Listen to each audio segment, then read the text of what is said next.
একটা প্যারালাল যাপন তৈরি হয়ে গেছে, যে যাপনের সাথে সত্যির কোনো মিল নেই, এবং সেই জন্য সত্যি যেটা যা যা হতো সেগুলো সাফার করে এমন একটা মধ্যমেধার জায়গায় চলে গেছে। এই একটা খুব প্রচলিত এখন কথা শুরু হয়েছে যে ওটাকে বলে হলো গিয়ে আরে ভুলে গেছি, প্রচলিততে তুমি নেই বলে মাথায় আসছে না, অ্যাটেনশন ডেফিসিয়েন্সি। যে কালকে কথা হচ্ছিল যে নয়েজ ইন সিনেমা, দৃশ্য আর নয়েজ এই দুটো মিলে তো মেন আধার অফ পিওর সিনেমা, যাই বল না কেন আমাদের এই যে তথাকথিত ডায়ালগ না থাকলেও একটা নয়েজ যে একটা শহরকে বিল্ড করছে, তার মধ্যে ওই শর্মিলাদির গলায় ওই যে একটা চরিত্র নির্মাণ হচ্ছে, খালি না একটা পাম্প চলছে, সেই পাম্পের এগেনস্টে একটা পার্সপেক্টিভে নিচের ডান দিকের ঘর থেকে ওই আওয়াজটা আসছে, এবং একটা অসহায় বৃদ্ধ যে যাকে এসে বলতে হয় মাসিমা পাঠিয়ে দিলেন আর সে, তার মধ্যে একটা অপারকতা আছে, তার মধ্যে একটা নরম আছে, তার মধ্যে একটা মিষ্টি লোক, মানে আমি চেয়েছিলাম একটা মিষ্টি লোক, কিন্তু যাকে একটু মুখ ভেঙে একটু বলতে হয় সময় এবং মানে সঙ্গতে তার, যেই জন্য টু শটটা, যেই শটে কোনো কাট নেই, একটা লোক ঠিক এরম ভাবে বসে আছে, এখানে অরুণদা আর ওখানে চন্দনদা, লোকটা কি বলবে বুঝতে পারছে, একটা অসহায়তা আছে। ওর বাবা ওর বন্ধু ছিল, ছেলেটা ওকে হয়তো নিজে কোলে পিঠে মানুষ করেছে, কিন্তু তাকে বার করতে হবে সময়ের সাথে। এবং আমার আরেকটাই যে তুমি সাউন্ড স্কেপের কথা বললে, আমার যে কি আনন্দ হয়েছে যখনই কোনো সাউন্ড ডিজাইন হয়, বাংলা কাজ, হ্যাঁ, তখন একটা অ্যাম্বুলেন্স সব সময় যায়। কেন যে অ্যাম্বুলেন্স যায় জানি, ওটা হার্ড ড্রাইভে থাকে, এখানে অ্যাম্বুলেন্স যায়নি বলে না, আমি প্রায় হুররে হুররে করতে যাচ্ছিলাম, ছবি আরে ভার্মে যায় ছবি, অ্যাম্বুলেন্স যায়নি। সো সাউন্ড ডিজাইন যিনি করেছেন অভিজিৎ টেনিদা, মানে সবাই তো মানে থ্যাঙ্কফুলি উনি করবেন না, কারণ উনি ওনার কান অন্যরকম। আমার সেটাই ভালো লাগেছে যে যেখানে যতটা ইম্পর্টেন্ট দৃশ্য ছিল তার সমানে সমানে সাউন্ড চলেছে, এবং সেই জন্য যেটা হওয়ার কথা আইডিয়ালি। এবং অনেক সময় আমি দেখেছি বহু ভালো দৃশ্য কিন্তু সাউন্ডের হয় লেভেলটা কম বা কিছুর একটা, শুধু তাই নয়, বেসিক জিনিসগুলো একটু হালকা ডাইভার্ট করছি। যে অডিও, এটি খুব নামকরা অনুষ্ঠান আছে, সেখানে সবাই যখন হাঁটে তখন খট খট খট খট করে আওয়াজ হয়। হ্যাঁ, না কেউ যায় না, ঘাসের উপর দিয়েও খট খট করে হাঁটছে, সবটা কবল স্ট্রিট, এবং এই যে কেউ সিঁড়ি উঠলো আর কেউ সিঁড়ি নামলো, এর আওয়াজ তো আলাদা, খট খট খট খট খট খট খট খট খট খট খট খট এরকম একটা হয়। তো এইটা হয়। আর প্রচুর পুরনো কলকাতা মানে প্রচুর ঘোড়া গাড়ি চলে। হ্যাঁ, নতুন কলকাতা মানে শুধু অ্যাম্বুলেন্স। এত অসুস্থ কেন রে ভাই মানুষ? না দেখো, ব্যাপারটা আমার মনে হয় এটা একটা মিউচুয়াল অ্যাকসেপ্টেন্সের জায়গায়, মধ্যমেধার অ্যাকসেপ্টেন্সের জায়গায় কোথায় দাঁড়িয়ে আছি। ধরো আলু কাবলিতে বিট নুন কম, বা ঝালমুড়িতে লঙ্কাটা ঠিক হলো না, আজ থেকে বোধহয় 15-20 বছর আগে হলো লড়াই করতো, চুলের মুড়ি ধরে এদিক ওদিক করতো, এখন ঠিক আছে এটাই ঝালমুড়ি খেয়ে চলে যায়। তো এবার এটা সব জায়গায় বেড়ে গেছে, তার কারণ ওই সময়টায় অলরেডি তো ফোন স্ক্রোল করছে বা ক্রাইসিসে আছে, এবার 6.5 লাইক কম হয়ে গেল ফেসবুকে, একটা প্যারালাল যাপন তৈরি হয়ে গেছে, যে যাপনের সাথে সত্যির কোনো মিল নেই, এবং সেই জন্য সত্যি যেটা যা যা হতো সেগুলো সাফার করে এমন একটা মধ্যমেধার জায়গায় চলে গেছে। এই একটা খুব প্রচলিত এখন কথা শুরু হয়েছে যে বলে হলো গিয়ে আরে ভুলে গেছি, প্রচলিততে তুমি নেই বলে মাথায় আসছে, অ্যাটেনশন ডেফিসিয়েন্সি। তো ইটস এ প্যান্ডেমিক, এবং প্যান্ডেমিকের চলাকালীন এটা আরো বেড়েছে, কারণ মানুষ আরো বেশি স্ক্রিন নির্ভর হয়ে এই পিরিয়ডটা। এই যে তুমি প্রচলিততে না থাকার চেষ্টাটা করো, এর জন্য এরপর আর তুমি কি করছো? তোমার মনে আমি চেষ্টা করি, এটাই হয়, মানে এটাই চেষ্টা, মানে যাপন। তো রাদার তুমি চেষ্টা করো, হ্যাঁ ঠিকই তো, তুমি প্রচলিত না হয়ে যাওয়ার একটা চেষ্টা করো না। আমি যেন কোনোদিন হয়ে জানি, হাতছানি তো অনেকগুলোই থাকবে যে ভাই আমার এটা মনে হয় যে ওই একটা তো সবসময় আমি এবং একটা অবজারভেন্ট আমি থাকে, দুটো আই চলছে কন্টিনিউয়াসলি, কিন্তু আমার মনে হয় শক্ত না, এটা সবার হয়, একটা আমি মাল্টিপল থাকে, হ্যাঁ দুটো না। তো না, আমি বলতে এটাই চাইছি যে আরোপিত যখনই আসতে থাকে যে আমি কি হতে চাই, তখন আমার মনে হয় খুব জেনুইন ব্যাপারটা চলে যায়। এবং আমি মানিকবাবুটা হয়েছে বাইরে এসছে বলে সবাই জানছে বা ইত্যাদি, যে আমি কেন তোমায় বললাম, তুমি বলছো তুমি আমার অনেক আলাদা অনেক গল্প, 10টা গল্প জানো এবং তার বিন্যাসগুলো জানো। তুমি জানো যে আমি একটা অ্যাসপায়ার করি পাতাল ঘর, আমি বানাতে চাই পাতাল ঘর। আমি যদি চলচ্চিত্র নির্মাতা হিসেবে খালি এখানে কথা বলি, এবং তুমি আমার মজার গপ্পও পড়েছো। তো আমার মনে হয় যে ওটা কথা হচ্ছে না যে আমি কি মানিকবাবু মেঘ বানিয়েছি বা তার নিরিখে কথা বলছি না। আমার মনে হয় যে একটা তাকিয়ে থাকা আর দৃষ্টির মধ্যে তফাৎ আছে। তো আমার মনে হয় আমি যেটা চেষ্টা করি টু লিভ কনসিয়াসলি, বা এক্সিস্ট কনসিয়াসলি, যে আমি যে এই যে তুমি বসে আছো, তুমি ঠিক কতবার কিভাবে কোন জায়গায় হাতাটা কেন টানবে, সেই অবজারভেশনগুলোতে। আজকে অরিত্রদার সাথে আমার বেশি দিনের আলো, 2-3 দিন দেখা, 2 দিন দেখা হলো অরিত্রদার সাথে। আমি যদি 7 দিন দেখার পরে আমি অরিত্রদার ঠিক হাঁটুর উপরে কীভাবে হাতটা এরমভাবে দিয়ে বসছে সেটা আমি যদি মুখস্থ হয়ে যায়, তাহলে আমি ভাববো যে আমার একটা প্র্যাকটিস তৈরি হচ্ছে অবজারভেশন, যেইটা পে অফ করছে যখন আমি একটা ছবি আঁকছি, যখন আমি ইলাস্ট্রেশন করছি, যে একটা লোক দাঁড়িয়ে আছে, একজন লোক টাইপরাইটারে টাইপ করছে, ওখানে একটা ঘড়ি এবং দূরে একটা দরজা দেখছে। তো আমি তখন আমার কোথায় থেকে আছে 3টে জিনিস পৃথিবীতে আমাদের জীবনে আছে, যেগুলো মানুষের স্মৃতি, অভিজ্ঞতা এবং কল্পনা। তো এই 3টে, ওই ঘোষবাস্টারের মতন 3টে সিলিন্ডার পেছনে, এই 3টে দিয়ে আমরা যা করার করি। অদল বদল করে দাও, তুমি অভিনন্দন, আমি অনির্বাণ। তো আমার মনে হয় সেই জায়গায় এত আমরা কনসিয়াসলি বাঁচা বন্ধ করে দিয়েছি যে কৃষ্ণচূড়াকে রাধাচূড়া, রাধাচূড়াকে কৃষ্ণচূড়া বলে ফেলছি। চিনছেই তো না। সেটাই তো বলছি, চেনার জন্য বিভূতিভূষণ যারা আমরা পড়েছি, কোন বন জঙ্গলের নামের ডিটেলিং করছে। ও বলবে যে ওর বাপ ঠাকুরদা কবিরের ছিল বলে বলতে পারে।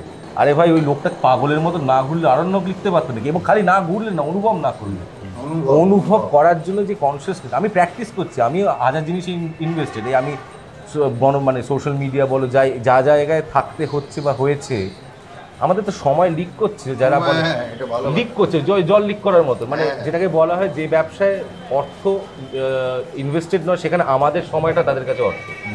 So they are making money out of our time and we are unconsciously continuously leaking our time. সেই জায়গাটা আমাদের সবার মনে হয়। আর একটা সময় তো আসছে, আমার এআই ঢুকে পড়েছে, এই সব কেওসের একটা ক্রেসেন্ডো হবে যখন কি বুঝতে পারবো যে আমরা চুরি হয়ে যাচ্ছি, ক্রমশ আমরা চুরি হয়ে যাচ্ছি সংস্থার হাতে, যারা আমাদের নিয়ে, মানে আমাদের প্রয়োজনীয়তা যেটা, এবার মানে I don't want to sound a particular way, but it is a fact, birth of a need is a birth of crisis of attention. যে আমাদের যেটা প্রয়োজনীয়তা ছিল না, সেটা জন্ম দেওয়ার জন্য আমরা ভাবছি সেটা প্রয়োজন, আর যেটা ছিল সেগুলো সব চলে যাচ্ছে। সেই ইকোনমিক্সের ক্লাসে ওয়ান্ট আর নিড ওই সব না করা ক্লাসেসের মধ্যে ওই একটাতেই আমি অ্যাটেন্ড করেছিলাম, 11-12 কথা বলছি, এবং ওখানে বুঝিয়েছিলেন যে এই ওয়ান্ট বা ডিমান্ড কথাটা ইকোনমিক্সের জন্য কতটা দরকার। হ্যাঁ, এবং পুরো পৃথিবীটা ইকোনমিক নির্ভর সব না। এখন তো যেটা মানে বলছে যে সেটা হচ্ছে যে ইমোশনাল ইয়েটাকে সেইখানে ওইটা আর তো জায়গা পড়ে নেই। তুই দেখ না, বিক্রি হচ্ছে, তোর তো ইউটিলিটিস বিক্রি হয়ে গেছে, তোর স্বাস্থ্য, তোর সেলফটা তো গেছে, সব কিছু বিক্রি হয়ে গেছে, রইল পড়ে কি? এবার এই ইমোশনটাকে আমরা কি কতভাবে এবং যে ছোটবেলাতে ভেতরে সাফার করছে অরিত্রটা, এই যে এই লোকটা বসে আছে, এর যে প্রত্যেকটা সৃষ্টি বা কোনো আড্ডা হয়, এনার বইয়ের কাভারগুলো করা, এই রিসেন্টলি বই বেরোলো নিউ হাওয়া, ওটার যখন কাভার হচ্ছে সেটা আমি আবার ওকে বলছি তোর দেওয়া বইটা দেখে, এটা কিন্তু আমার কপি, খেয়ালে দেওয়া হোক। তো আমি লড়াই করি তো, এবং লড়াই করে যখন নাম ঠিক করছে তখনও লড়াই করি, এবং আমি যেচে বলি যে এটা না, এটা না, এটা হতে হবে। তা আমি সেদিন বলতে বললাম যে দেখো, তোমার আমার পাতি একটা বিষয় বুঝতে হবে, তোমার সবসময় ভেতরে একটা বাচ্চা কাঁদছে, তুমি অনেক কিছু বাইরে, কিন্তু তোমার ভেতরে যে শিশু, সেই শিশুটাকে আমি অন্তত অ্যাড্রেস করছি। এটা বরবিলের ঘটনা বলো বা অনেক নিরিখে যখন শুনি, আমাদের দুজনের মধ্যেই সেটা থাকে, এবং সেই জন্যই কোথাও একটা আমরা that was the genesis point of মানিকবাবু, দ্য ক্যারেক্টার, যে দ্য ইনার চাইল্ড যারা সাফার করছে, সব প্রাপ্তবয়স্ক মানুষদের। কারণ এই যে পরশুদিন একটা ঘটনা ঘটে অদ্ভুত, তোমাকেও বলিনি, হ্যাঁ তোমাকে বলিনি, দিয়ে সাউথ সিটিতে আমরা হল ভিজিটে গেছি। আমার জীবনের বোধহয় মানে সব থেকে অদ্ভুত ঘটনা, যে কোনো যা অব্দি সৃষ্টি করেছে। একজন মহিলা, বাচ্চা, স্বামী স্ত্রী, হ্যাঁ দেখেছো না? হ্যাঁ, বাচ্চাটার কথা তো বলো তো প্রতিদিন আরে সেটা ইম্পর্টেন্ট। স্বামী স্ত্রী আসছে, সাথে একটি ছোটো বাচ্চা 5 বছর। মহিলা আসলেন এসে বললেন ভালো লেগেছে, চলো চলো, চোখ থমথম একটা ব্যাপার দিয়ে দিয়েছে, একটা কথা বলবো। হ্যাঁ, আমি বৌদ্ধান্দা মোনাদি সব দাঁড়িয়ে ওখানে দিয়ে বলছে যে ছবিটা খুব ভালো লাগলো, সে তো ঠিক আছে, আসলে আমি আজকে জীবনে একটা বিরাট জিনিস পেলাম। আমার ছেলে ছোটোবেলা দেখালো, ও তখন লজ্জা পেয়ে মায়ের লুকোচ্ছে। হ্যাঁ, বলছে ও ছবিটা দেখলো, আমি তো প্রথম তখন অবাক হয়েছি, কারণ যে শহরের মানুষরা তকমা লাগিয়ে দেয় চলচ্চিত্রকে, এটা বড়দের ছবির ছবি। যাই হোক, আর ওর ছবিটা দেখা শেষ হওয়ার পরে আমি নামতে নামতে খেয়াল করছি না, ও এরকম পর্দা দেখাচ্ছে, কিশোর দেখেই মার সাথে প্রচণ্ড কথা বল। যাই হোক, ছবিটা শেষ হওয়ার পরে বলছে মা বড় হয়ে সিনেমা বানাবো। তো এর থেকে বড় প্রাপ্তি কিছু হয় না। এইখানে আসছি বেসিক্যালি, আমার মনে হয় ও আর কি চলচ্চিত্র বুঝে, ও মনের জায়গাগুলো বুঝেছে আমার মনে হয়। আমার নিজে, কারণ আমি যখন মানিকবাবু লিখছি আমি শিশু হওয়ার চেষ্টা করি, যে শিশুটা মানিকবাবু নিজে। একদম তাই, এবং এটা আমারও মনে হয়েছে মানুষটা এত সহজ, এত সরল, এবং মানে ভালোবাসার জায়গাগুলো এত রিয়েল। কারণ বড় যত আমরা হতে থাকি না, আমাদের ভালোবাসার জায়গাগুলোর উপর পরত পড়ে, একদম পলিটিক্স ঢোকে, ইমোশন। এবং সেই জন্যই সে শুয়ে ওপরে মেঘের সঙ্গে কথা বলে যে তুমি চলে যাচ্ছ, আমরা বললাম বলে চলে গেলে, এলো মানে এটা পাগলামি বলি এখন আমরা, ওটা ইনোসেন্সের অধ্যক্ষ। এক্স্যাক্টলি, এবং এখন আমরা সেটাকে পাগলামি, হ্যাঁ পাগলা, একটা শিশু তো তাই করে। মানে ওটা যে খেলছে একটা শিশু খেলনা নিয়ে, ও তো বিশ্বাস করছে যে রান্নাটা হচ্ছে, রান্নাবাড়ির রান্না হচ্ছে, ওটা আবার মুখে দেবে, ঠোঁটে লাগাবে, হয়ে যায়। ওটা মেক বিলিভ নয়, ওটা ওটা ওটা মেক বিলিভ। এটা ভালো দিচ্ছে। এবার ঘটনা হচ্ছে এই পাবেন, পাবেন, ভালো বলি। হ্যাঁ, এটা ভালো ছিল মেক বিলিভ। আমার বলে দে, আমার স্ত্রীকে একটু বলে দে, এটা দারুণ ছিল মেক বিলিভ। ও বলে আমারগুলো নাকি কি হয়, বলে দে তোর মন খারাপ ছিল, ফেসে গেছিস তুই বিয়ে করে। যাই হোক, আমাদের বলে ফেসে গেলে আর কি, এই জন্যই তো বন্ধুরা থাকে না। আমার প্রশ্ন হচ্ছে আবার, সেটা হচ্ছে যে মানববাবু তো পার করে দিল, এর পরের যে জার্নিটা তোর ভালো লাগার জিনিস নিয়ে, সেখানে ডিজাইন প্রাধান্য পাচ্ছে, বিজ্ঞাপন প্রাধান্য পাচ্ছে, ফিল্ম প্রাধান্য পাচ্ছে, কি ভাবছিস লেখা? মানে ইনফ্যাক্ট এইটা একটা প্রায় নিজের একটা দশভুজের একটা রূপ নিয়েছি, যে এই হাতে ডিজাইনের মানুষটা ধরা, ওই হাতে ফিল্ম স্ক্রিপ্টটা, ভাবনাটা ধরা। খুব আইডিয়াল বিষয় হতো যদি আমি বাংলা থেকে কাজ করতে পারতাম, কারণ আমার বাংলা নিয়ে যা দেখলেপনা আছে খুব কেন ভালো হতো। সুযোগ নেই, কেউ কিছু দেবে না, কেউ কিছু শুনবে না, সবকটাই বলে দেবো, অল অফ দ্য অ্যাবাভ তো। এবং সেটা সব দিক থেকে, কারণ বইপাড়ায় আমি সিনেমা নিয়ে কথাই বলছি, ছয়ের দশকে, 7-এর দশকে, 8-এর দশকে, 5-এর দশকে পূর্ণেন্দু বত্রী, সত্যজিৎ রায়, বড় নামগুলো নিচ্ছি, বাকিদের চিনবেন না তাই। এরা যা বইয়ের কাভার করতেন, আমি বাকি আমি সিনেমা এইটাতেই সিনেমার উত্তর আছে। হ্যাঁ, তো এবং একটা পত্রিকার যা কাভার হতো, তাতে মানে প্রতিক্ষণের বিভিন্ন কাভারে ওই সময় আমাদের প্রত্যেক বছর ডিজাইনের ক্যালেন্ডার হয়। হ্যাঁ, এই মুভমেন্টটা চলছে এখন ডিজাইনে, এই স্টাইলটা যাচ্ছে। সত্যজিৎ রায় তো বিরাট পড়াশুনো, এবং সেই ওয়ার্ল্ড ডিজাইন স্ট্রাকচারে তখন কোথায় ইন্টারনেট, প্রতিক্ষণের কাভার যেন ধরে রাখছে বিভিন্ন ধরনের ধারা ডিজাইন। কাট্টু আজকে এবার আসা যাক, কলেজ পড়ায় গিয়ে কটা বই তুমি তুলে হাতে থেকে বলতে পারো এটা আমি ছিঁড়ে মলারটা একটা ফ্রেম করে রাখতে পারবো। আবারও ফিরে যাওয়া ওইখানে, ওই যে আলু কাবলিতে বিট নুন না হলেও খেয়ে নিচ্ছে, আবার কি কথা, আবারও বলে কোনো কথা, ওতেই আছি আবার। হ্যাঁ, তো ঘেঁটে দিলে না ডিজাইন নিয়ে কথা, ডিজাইন। হ্যাঁ, যে ওরকম একটা হ্যাঁ, তো দিয়ে ওতে করে যেটা হয় কি হচ্ছে না। হ্যাঁ, এবার এখানে একটা বহুমাত্রিক প্রশ্ন আসতে বাধ্য, কারণ আমি এখানে করার চেষ্টা করে দেখেছি, বুঝেছি কত টাকা দেওয়া হচ্ছে ইভ্যালুয়েশন। শিল্পীরা টিকবেন কি করে? আমি 4টে জিনিস করে বলি, আমি কেড়ে কভার করি লোকের থেকে, আমি চেয়ে কভার করি, আমাকে করতে দিন, ভালোবাসি। আগের টু ইন্টারাপ্ট, আমার বইয়ের আমার 3টে বেরিয়েছে, 3টের করেছে, একটা এখনো বেরোয়নি, সেটারও কভার করা। এবং ও বলেছিল আমাকে, ও ডিম্যান্ড করে, যে বললো কেড়ে ও ডিম্যান্ড করেছিল, ও হুমকি দিয়েছিল, আমি ছাড়া এটা কেউ করবে না। ঠিকই করে, এখন তো মনে হয় ঠিকই করে। না, আমি তখন, এবার ওটা আমার ক্ষমতায় আছে চরিত্রটা। একটা পোস্টার করে দেওয়ার ক্ষমতায় আছে, কারণ ওগুলো আমি নিয়ন্ত্রণ। আমি হ্যাঁ, 30 ঘন্টা কাজ করবো 24 exactly. ঘন্টার মধ্যে, কিন্তু চলচ্চিত্র নির্মাণ, এবং সেটা কিন্তু খালি মানিকবাবু নয়। আমি অ্যাসপায়ার করি একটা পাতাল ফলক, আমি অ্যাসপায়ার করি একটা গোপীগঞ্জ বাগাবাড়ি, গল্প হলো সত্যি। আমি অ্যাসপায়ার করি একটা ঋষিকেশ মুখার্জি, কারণ আমার এগুলো কমফর্ট ফুড, আলু সেদ্ধ ভাতে, একদম। এবং আমি বানাতে চাই। মানিকবাবুর মেঘ বানিয়ে এইটা সব থেকে বোকার মতন ভাবনা এবং কথা হবে যে আমি না এই ধারা ছবি, ধারা বলে কোনো কিছু ধারা হয় না। এবং ধারাটা অত্যন্ত বোকা বোকা এবং বোরিং। অরিত্র ও যা হরর ছবি বানাতে পারে, ওর মাথায় বা এখানেও হয়তো যে ঘুরছে না, মাথা খারাপ। ও যে শিশু, এই যে ও যে যেগুলো নামগুলো বলবে, এ প্রত্যেক কটা সঙ্গে আমাদের একটা সুন্দর স্মৃতি জড়িয়ে আছে। ও একটা হরর যা বানিয়ে দেবে, আমি জানি না ও বানাবে কিনা কোনো দিন, কিন্তু সেটা না বাথরুম যেতে পারবে না। তো ওইটা আবার ওর আছে। তো আমার ইচ্ছে তো মানে আলটিমেট ইচ্ছে ছিল ওইটা। এবার তারপরে আস্তে আস্তে একটা সিঙ্কিং করে বুঝলাম যে জীবনের প্রায় 1/3 যে শহরটায় কাটিয়েছি, যে ভাষাটা বলেছি, সেটা হিন্দি এবং বম্বে। তো এবং আরও একটা ব্যাপার, why not knowing the best in terms of technology, production, হ্যাঁ, why not? অ্যান্ড আমি সবসময় মনে করি যে ওই আর কি, যে এই নিজে বটলড হয়ে যাওয়া একটা জিনিস করে is very dangerous. So I want to forget that আমি অনেক ভৌমিক বানিয়েছি। ভালো, অ্যান্ড আমরা বলতে পারবো না। আমি চাই এই আমার এই ধারাটা পছন্দের ধারা, কিন্তু এই ধারার অনেক গল্প আছে। হ্যাঁ।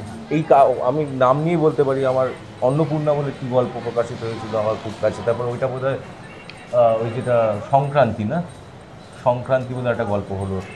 তো ধারার যদি আমি গল্প বলি, যে single character getting into the psychology, getting into head, ওই ধারার ছবি বানাতে চাই। কিন্তু ভূতেদের নিয়ে ওটা তো বেরোলো, ওটা তো প্রেত পার্বণ। প্রেত পার্বণ, সেটা তো বাংলার ভূতেরা ওই হ্যালোউইনের দিন বাংলার সমস্ত ভূতেরা একটা চতুর্দশীর দিন একটা নিয়তিপুর বলে একটি গ্রামে বাংলা এবং সারা পৃথিবী, নিয়তিপুর গ্রামে বাংলার সব, ইটস এ প্যারালাল গ্রাম, যেটা আমরা যেতে পারবো না, দিয়ে ওই করে সারা পৃথিবীর সব ভূতেদের ওখানে একটা জমায়েত হয়, পার্টি হয়। এবার সেখানে মেলা টেলা হয়, ব্রহ্মদৈত্যী মশাই ইয়ে করেন, এবং সেইখানে একটা এনকাউন্টার। এটা তো এটাও করেছে, মানে এটা তোর ওরকম ভয়ের নয়। এটা তুই ভাব, এটা ভিজুয়ালি কি ইন্টারেস্টিং হবে এটা না, এটাই আমি বলছি, ও তো পয়সা দেবে অ্যানিমেশনের ছেলে, তো অ্যানিমেশন কাজ করছে, অ্যানিমেশনের ছেলে তো। এবার পয়সার কথা শোনো, আমরা পয়সা বাদে বাকি সব কথা অরিত্র তো একটা কথা বলবো এখানে, আজকে জিজ্ঞেস করলেন কে করতে দিচ্ছে নাকি বৃত্তান্ত। এই না বলছে, আমি ফ্যাকচুয়ালি কথা বলছি। আমার মনে হয় যে এটার কারণ হলো গিয়ে যে একটা ভয় আছে, এটা অনস্বীকার্য। সবার মনে একটা ভয় আছে যে আচ্ছা নতুন করবো, যদি ভয় মানে কিছু যদি কাজ না করে, মানে এটা ভয়টা আছে, এবং সেটা বুঝতে পারছি, এটা একটা নোশন চলে আসছে। কিন্তু আমার বক্তব্য এটাই, আমি মানিকবাবু মেঘ দিয়ে একটা ছোটো ঘটনা বলি আবারও, এটা বোধহয় এর আগের দিনের ঘটনা, আবারও সাউথ সিটি। এক ভদ্রলোক, আমি আবারও বলি, যেমন আমি মন বলি কি একটা বলি, সেই নিয়ে আমার সব পেছনে লাগে, যাই হোক। দিয়ে ভদ্রলোক নেমে কথা হচ্ছে, আমি দেখছি সাদা শার্টের মানে অফ ফোকাসে দেখছি, আমি দাঁড়িয়ে আছে ঠিক কোমরের মাথা এরকমভাবে দিয়ে অফ ফোকাসে দেখছি, আমাদের আমি তাকিয়ে দাঁড়িয়ে আছে। কথা হয়ে গেল, এবার সবাই যখন চলে গেছে, ভদ্রলোক আসে, পকেট থেকে ফোনটা বার করে দেখতে আমাদেরকে খুব নাটকীয়ভাবে দেখছেন। এটা বুঝতে পারছি না কেসটা কী বলো, চুরি টুরি করিস নাকি, মনে হয় গল্প থেকে মনে হতেই পারে, এসে বললো, মানে হয় না আজকাল। যাই হোক, বলছে যে দেখুন আমি এইসব ছবিটুকু দেখিনি, আর শুরুর দিকে বোরই লাগছে দেখতে, বুঝলেন, স্লো এরকম যাচ্ছে একটা মানুষ। কিন্তু কী হলো বলুন তো, এই ফোনটা বার করতে পারলাম না। আমি এসব ছবি একদম দেখি না, বুঝলেন, কিন্তু কি একটা অদ্ভুত শাসন করলো বইটা কিরকম অদ্ভুত শাসন করলো। আর তারপরে তো কি একটা হয়ে গেল কি এর পর থেকে, যাকে মানে ভালো করেছেন, এটা কি অদ্ভুত কি একটা দেখলাম, বুঝতে পারছি না। এইখানে নিহিত আমার মনে এই জায়গাটা হলো ওই মুহূর্তটা যেখানে আমাদের আমার ভাবা উচিত যে দর্শকের উপর বিশ্বাস হারানো পায়। হ্যাঁ, অ্যাবসলিউটলি।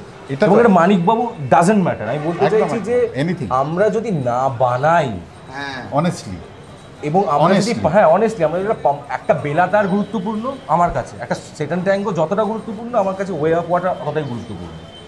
কারণ এই দুটোতেই যে মানে অধ্যাবসায় যায়, যা ভালোবাসা যায়, পুরো পরিশ্রম যায়। Exactly. আমি দেখি কি বেলাটারের দল লোককে বলে জেমস ক্যারন, আরে তুই আগে চেষ্টা করে দেখ ভদ্রলোক কি কি করেছে, হাজার ঘন্টা জলের তলায় কাটিয়েছে, নাসায় কি করেছে, look at his life, what he is doing as a human being. আগে লোকটাকে কিচ্ছু করনি, কারণ ও নাকি বাণিজ্যিক ছবি করে বলে ও খারাপ, বেলাটার ভালো।